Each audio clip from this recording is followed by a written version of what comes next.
Hi and welcome to the Fun Stability Hypermobility movement series. So stability can be fun. We can make things interesting by using little props and little tools to help us build our proprioception and our stability. So in this series, we're going to be using a different prop each class, and we're going to aim to do about a 10-minute class. So these are super accessible and 10 minutes that we can fit into our day. Think of them as slightly longer movement snacks, and they're little things that you can use, hopefully you have at home, like balls and bands, and they can really help start work on our stability. So stability is obviously an essential component of working with hypermobility, but it doesn't have to be boring. So let's get started. For today's class, you're going to need a tennis ball. Okay, if you haven't got a tennis ball, any kind of therapy ball will do. Hopefully one that's got a little bit of give in it. So I wouldn't go for sort of a hockey ball or a lacrosse ball. You want something that's a little bit squidgy.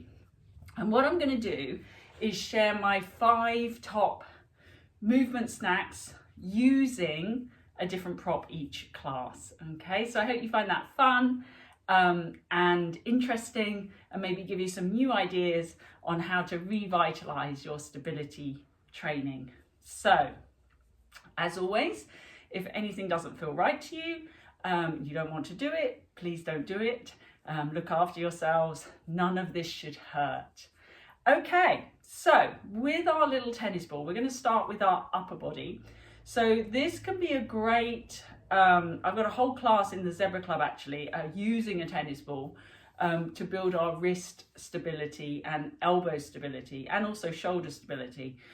So we're going to start with some upper body work, okay, and then we're going to come down and look at our feet and how we can use a tennis ball to work on our feet. Okay, so let's start. What I want you to do is place the ball. Obviously it's quite light, isn't it? Or whatever ball you're using. So let's just place the ball in our hand, and I want you to imagine that this is a super precious, delicate thing that you're holding. Okay, so we certainly don't want to drop it, but we also don't want to squash it. So just let it rest. So it's a very precious egg or something like that. Now let's make sure our shoulders aren't up here. So can you hold the tennis ball from the back of your body? Okay, so thinking about these muscles here holding you up. So check that we're not doing this. Let that shoulder rest. And if I turn sideways, ideally we don't want to be sort of bending. Obviously if you do this, you're going to drop it. So can we get a nice angle at the wrist? So I don't know about you, but I have very mobile wrists and they constantly just want to flop and bend. So this is an exercise in itself. Can I just hold the tennis ball and maintain a nice angle at my wrist? Okay, so we're just going to breathe and hold this. Obviously we have to do the other side as well. Okay, remember we're trying to keep these to a 10-minute class. So 10-minute stability, little snippets to help us. Okay, so we're holding our ball and hopefully it's not moving, and we're just breathing and maintaining this lovely alignment. Okay, so that's our first exercise, is actually training a bit of these stabilizers to just hold this position. Now, obviously in real life, we have to move. So we're going to try and move. You can do whatever you want with the ball, but we're going to move it from the back of our body. So I can go here, I can come across the body.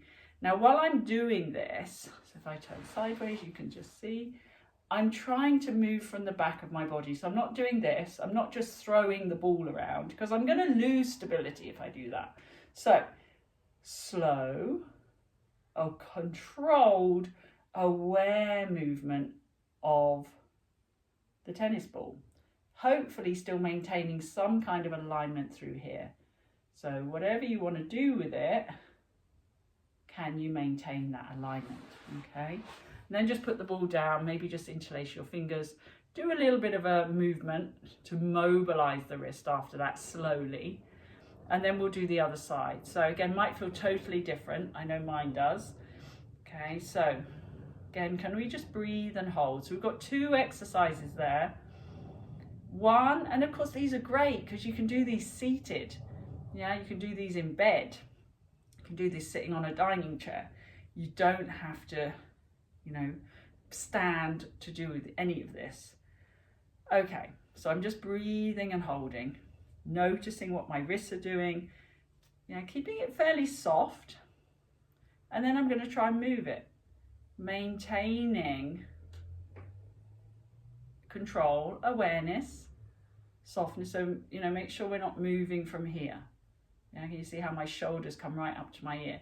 So am I able to maintain stability in my shoulders as well as controlling my elbow and my wrist? Okay.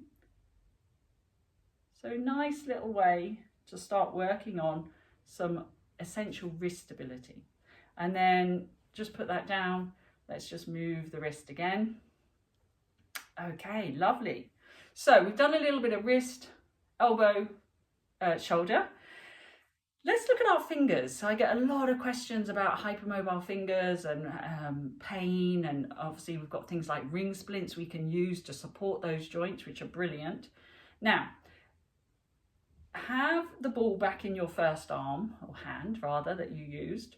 Again, it's very delicate, so don't squash it. Now, what I want you to do is very slowly, let me turn a little bit, wrap your fingers around the ball. So you're going to be stretching a little bit here. Now, don't squeeze it though. There should be, imagine it's so precious, you've got to be so gentle with it. And then very slowly, like a flower opening, uncurl the ball. Check the wrist didn't drop. So I come in, slowly, no excess pressure. I come out. So this is mobility and stability. Yeah. Again, you might find some fingers move better than others. So we'll do one more. Again, a lovely little exercise to do in a chair while you're watching TV. Now let's do the other side. So again, let's wrap around. I'll turn sideways so you can see what it looks like. Shoulder has to make sure we're not sort of gripping, yeah, so relax, open. So it's nice to stretch here to open the hand, but then the hand also wants to softly contract. Okay, so we open and close, open and close. It's the gentlest of movements. How gently can you do this? Beautiful. Okay, so that's exercise number 3, a little bit of finger stabilization. Now, back to the first hand. Can you hold this tennis ball? I find this really hard, okay? We just opened all the fingers. What if you had to lift one finger at a time? Which I find super challenging. One of my fingers just does not want to move. So I can do my thumb because it's very mobile, so that's easy. And then the second one and the third one. Now this one here just does not want to move. So I really struggle with that one. You can see the little finger wants to come up as well. And I can do my little finger. So for some reason, this one is my weakest link. So I go 1, slowly and gently, 2, 3, 4, 5, okay? Let's try the other side. So you might have similar experiences, or maybe it's just me, I don't know. So let's hold this ball again. So again, don't grip it. You know, we don't want any white knuckles here. It's very soft, very soft. So here we go. 1, 2, 3, can't do number 4. 4 is really hard. 5, and again, and I'm gripping it, yeah? Because I can't do that one, I start gripping. Are you doing the same thing? So can you maintain softness when you meet resistance? And I got a little bit. I'd love to know in the comments actually, is that just me? Or is it a thing? This ring finger does not want to move. Anyway, I'd love to know. Let me know in the comments if you have the same issue.